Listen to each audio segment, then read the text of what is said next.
Our next topic of the day is going to be about the Dead or Alive franchise, guys. Another fighting game and fighting franchise that I really enjoy, and there is a reasonably large-sized fan base for Dead or Alive, and we're going to talk about some of the things today as to what happened to this franchise. Not saying that it's a completely dead franchise, no pun intended, but at the same time, I don't really feel that we've ever kind of seen the true potential of Dead or Alive after Dead or Alive 2 came out, which I believe was probably the most popular Dead or Alive game. And it really, ever since, the series has been trying so hard to kind of get back to that and kind of bring that feel from the second game back into the more recent games, and it just really hasn't done that. And I think that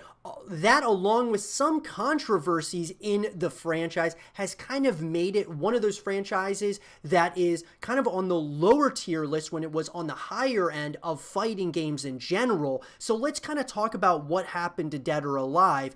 And if we go onto the Wikipedia page for Dead or Alive, you're going to see that, of course, Dead or Alive is a fighting video game series produced by Tecmo and developed by Team Ninja, who, of course, guys, are very famous for making the Ninja Gaiden series, which is another series that you kind of wonder what happened to that. Well, as far as Dead or Alive is concerned, we have seen, of course, recent releases of the franchise and installments into this.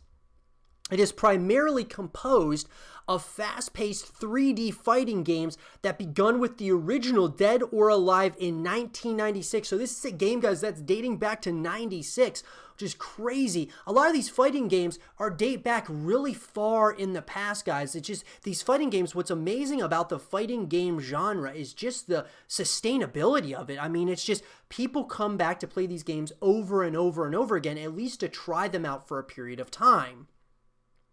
So now DOA is the creation of Tomonobu Itagaki, who has since left the company and is no longer working on the series, which continues without him. And so I think that that's always something that you got to kind of take into consideration when we talk about what happened to the franchise. When the creator of the franchise leaves the series altogether, some red flags can go up, and a lot of times that can be the case.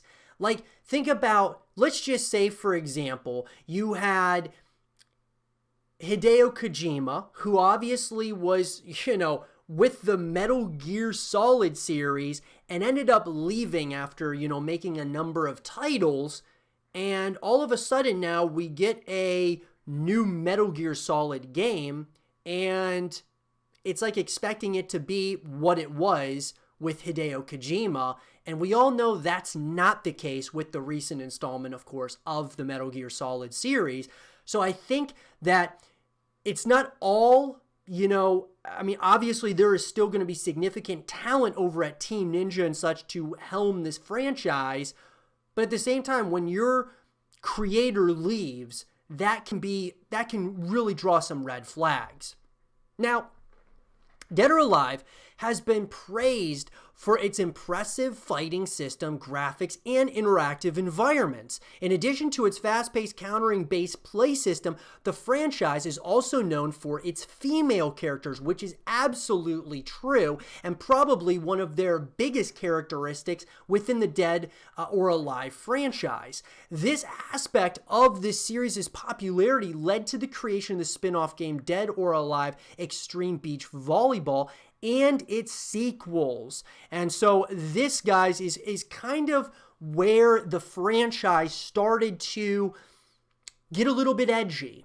And a lot of people loved it, but the media and a lot of others didn't like it because it was kind of getting edgy. And sure, I believe that Dead or Alive certainly should be able to coexist within all the other fighting games that are out there. But I think that part of the downfall of Dead or Alive has really come with a lot of the apparel and things of that nature that the characters are wearing. And whether it's just or not, I think there's just like kind of a stigma nowadays that's going around it. And I know with the most recent installment, Dead or Alive 6, that this was something that rose a lot of controversy, and a lot of, the developers at Team Ninja, they had to kind of patch some things up, so to speak, in order to kind of release the game in certain, regions and such. So obviously, guys, the history, there is nothing, this is a very impressive history, right? I mean, you look at Dead or Alive comes out in 96, and we have Dead or Alive 6, which of course came out here in 2019. And so obviously there's a lot of talk about what, the future holds in the future. Now, a canceled project was Dead or Alive Code Cronus. Now, I'm not sure exactly what this was, but if we read about it, it says Dead or Alive Code Cronus was the code name for a canceled video game that was in development by Team Ninja for the Xbox 360 during the mid-2000s. In a February 2005 interview, Team Ninja's Tomonobu Itagaki said that Code Chronos would be set prior to the original Dead or Alive and will relay the story of characters Ayane and Kasumi before the first tournament. Itagaki said it would not be a fighting game and instead act as a prequel to the series proper. And the game was supposed to be related to the part of the opening cinematic of Dead or Alive Ultimate that showed the child versions of Kasumi and Ayane. Earlier reports had implied the character of Helena would be more heavily involved. In 2008, Itagaki officially resigned from Tecmo, thus leaving the Dead or Alive franchise. In November 2010, Yusuke Hayashi, the new head of Team Ninja, confirmed in an interview that the project has been officially canceled. So I think that this would have been a very interesting thing had it ever gone through. I really do. I truly think, guys, that some of these fighting games, I'm not saying all of them, but having different types of games within these franchises that aren't necessarily all fighting, right? Whether we're talking like an RPG or, whatever. I think it's smart to do that because it helps build the legacy, the lore of Dead or Alive or whatever franchise it is you're talking about. When you start expanding upon it, I think that that's a really good thing for a franchise like Dead or Alive, because it probably was, they were thinking, we want to change some things up, or we want to kind of continue doing what we're doing with the fighting game genre, but we also want to move in other directions, test other, waters, and just see, can we continue building out the IP? And obviously, when your creator leaves, like I said, there's a lot of red flags that go up with that. Now, the Dead or Alive games have been mostly well received. The fighting series have received positive reviews, with Dead or Alive 2 having the highest ratings out of the numbered games, and Dead or Alive 5 having the lowest, except its Plus version for the Vita. By July 2013, the Dead or Alive series has shipped 8.6 million copies worldwide, and as of July 2016, the series had sold 9.7 million copies worldwide. And obviously, that's that's a solid amount of copies without a doubt. What I will say, though, is that that's not even updated, because obviously the newest game that came out in 2019, Dead or Alive 6, that's not even being put into consideration here. Now, as we'll see here, you can kind of look at, the different games as they've come out, and you can kind of see the reviews that they got. Obviously, Dead or Alive 2 got the highest ratings, without a doubt, 91%. There was a couple that were close. Dead or Alive 5 got up there to like 86. But, obviously some of these expansions and things of that nature. And, even Dead or Alive Ultimate. That being said, though, guys, I think some of the things that really, what happened to Dead or Alive, I think that the biggest thing, to me at least, is the edgy content that they were putting into the game.